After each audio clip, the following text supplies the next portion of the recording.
এই মতিন এই ও শফিক ভাই, আমি আসলে আপনার খেয়াল করি নাই। কেমন আছেন? কই যান? আমি কেমন আছি কই যাই এটা যাই না আর কি করবি। হলে একলগে থাকছি খাইছি, হ্যাঁ, আর রাস্তার দিকে চিনস না। চিনছি ভাই, তা আমি এটা প্যারার মধ্যে আছি।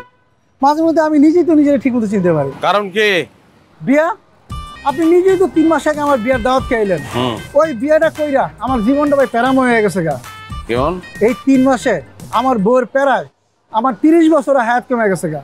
আপনারা ভাই কেমনে পারেন এই বউয়ের যন্ত্রণা সহ্য করতে? আপনি তো ভাই পুরুষ না, মহাপুরুষ। হ্যাঁ, আমার বউ আমার প্যারা দেয় না, শর্ত প্রযোজ্য। কি শর্ত ভাই?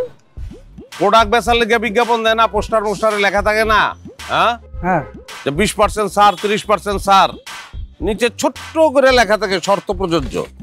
মানে ছাড় দিমু কিন্তু শর্ত আছে, এমনি এমনি না। কি শর্ত ভাই একটু যদি কইতেন আমারে?